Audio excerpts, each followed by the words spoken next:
বাগদাদের রাস্তায় এক যুবক উদ্ভ্রান্তের মতো হাঁটছিলেন। চোখে অশ্রু, মুখে অনিশ্চয়তা।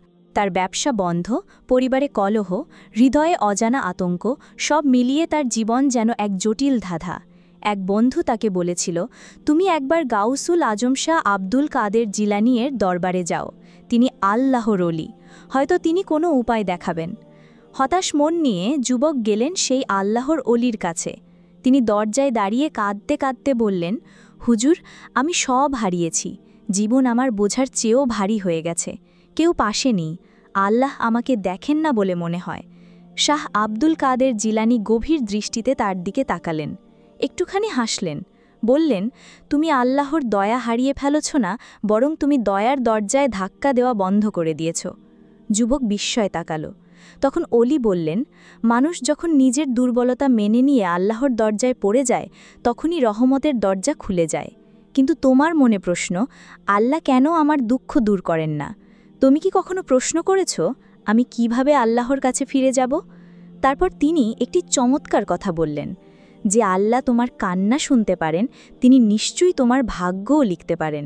শুধু তাঁকে ডাকো, বিশ্বাস করে, ভালোবাসা দিয়ে। তিনি যুবকের হাতে একটি ছোট্ট কাগজ দিলেন। সেখানে ছিল একটি বিশেষ দোয়া। দোয়াটি হল, আল্লাহুম্মা কফিনি বিহালালিকা আন হারামিকা ওয়া আগনিনি বিফদলিকা আম্মান সিওয়াকা।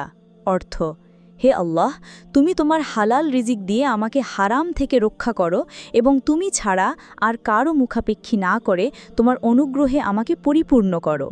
পরামর্শ, ফজরের পর বা রাতে একাকী সময়ে এ দোয়া ৩৩ বার পড়ুন। এর সঙ্গে সূরা ইয়াসিন ও সূরা আল ওয়াকিয়া নিয়মিত পড়লে রিজিক ও সমস্যা দুটোতেই বরকত আসে। অন্তর দিয়ে বলুন, আমার সমস্যার সমাধান একমাত্র আল্লাহর পক্ষ থেকেই আসবে। এছাড়া রাতের নিঃশব্দ সময় একাকী আল্লাহকে ডাকো, যেমন সন্তান তার মায়ের কোলে ফিরে যেতে চায়।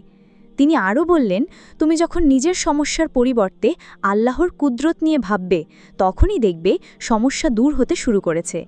কারণ সমস্যার সমাধান মানুষের হাতে নয়, আল্লাহর হাতে। সেই যুবক দিন গুনে গুনে সেই দোয়া পড়া শুরু করল।